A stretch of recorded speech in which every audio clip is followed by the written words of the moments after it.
Et puis dimanche, vous aurez un temps mitigé. Des remontées nuageuses venant de la mer donnera un ciel lumineux mais fortement nuageux.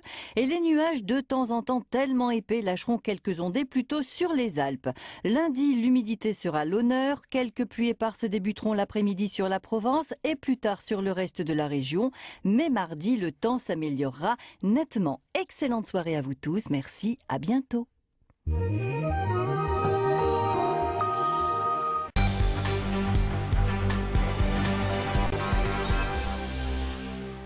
Bonsoir, bienvenue dans votre édition Marseille. Au sommaire de ce journal, un moment de volupté dans les jardins d'Albertas et une séquence beaucoup plus rythmée avec une compétition de BMX.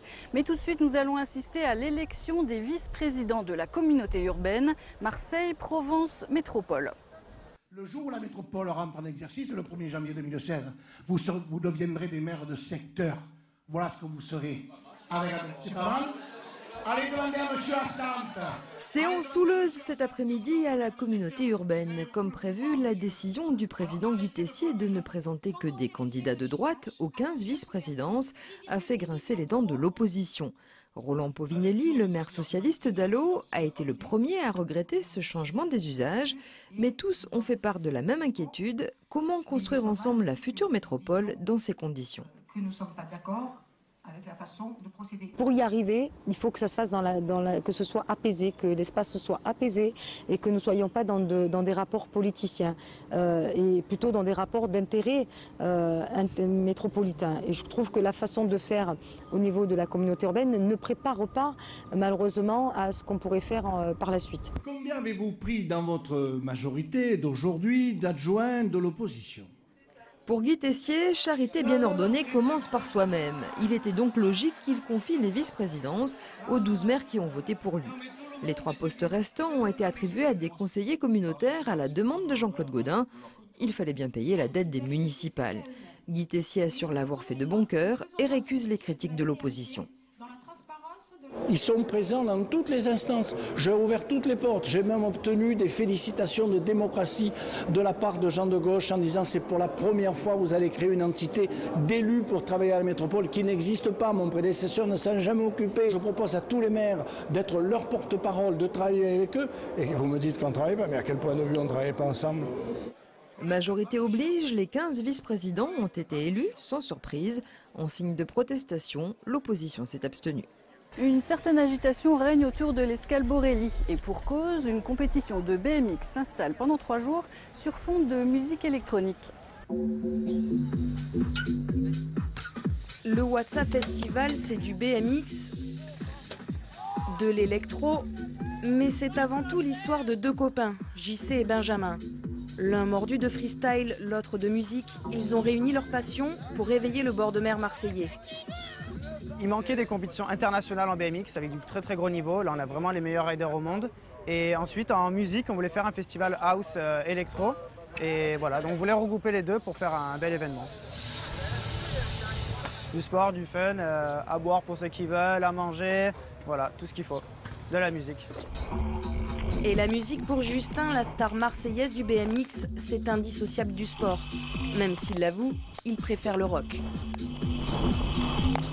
Après, chacun son style de musique, mais c'est vrai que ça va ensemble un peu le fait d'écouter de la musique, de rider, de se faire plaisir, de montrer un peu son style, de figure, tout ça. C'est très libre comme sport et c'est très bien. Logan est australien.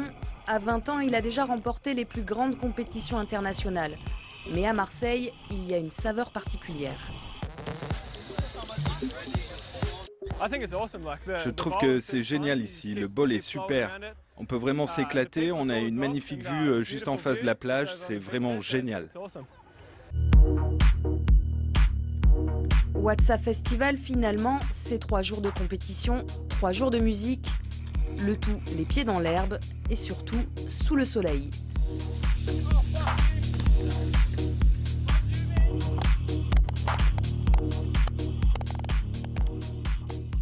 Si vous avez un métier extrêmement stressant comme le mien, vous avez probablement besoin de vous détendre dans un jardin. Et si vous n'avez pas votre petit coin de verdure, vous serez les bienvenus au jardin d'Albertas. C'est un jardin sans château. Un vieux et très beau jardin à la française qui s'anime pendant 3 jours. Une abondance de fleurs recouvre alors pelouse et terrasses. Des pépiniéristes collectionneurs, voire un peu fous, exposent leurs trouvailles. Cet homme, par exemple, recherche des graines exceptionnelles dans le monde méditerranéen. Voici son dernier trésor, le romarin Tomentosus Pablo d'Andalousie. Je me suis arrêté sur un parking. Je la cherchais, je la voulais. Je me suis arrêté pour regarder le paysage. Elle était là. C'est vraiment la chance. Et puis je serais parti, je ne l'aurais pas retrouvée. Et celle-là, c'est vraiment de la chance.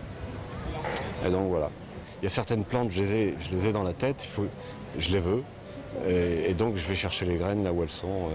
Donc il faut prendre l'avion et puis il faut la trouver.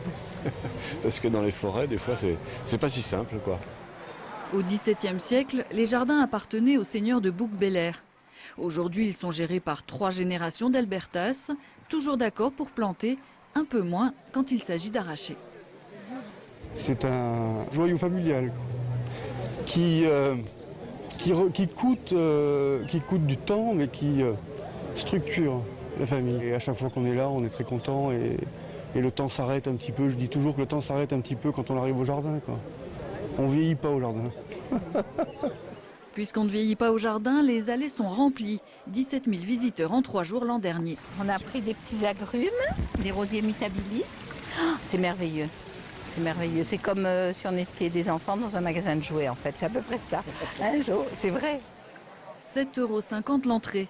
Les journées des plantes d'Albertas, autrement dit le bonheur dans le jardin, c'est jusqu'à dimanche soir. C'est la fin de ce journal, merci de l'avoir suivi. On se quitte avec la météo. Bonne soirée et bon week-end.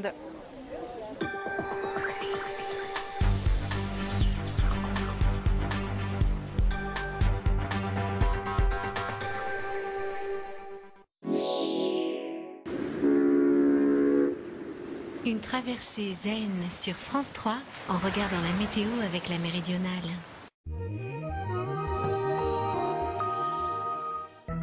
Bonsoir. Demain matin, beau temps sec et bien ensoleillé. Le vent de sud sera modéré à 40 km/h. Dans l'après-midi, le soleil brillera sans relâche. Les minimales iront de 12 à 15 degrés, les maximales de 21 degrés sur le littoral à 23 degrés à Aubagne. Dimanche, la journée débutera sous le soleil, mais se voilera dans l'après-midi. Le vent pourra souffler assez fort sur les côtes. Les températures varieront de 14 à 22 degrés.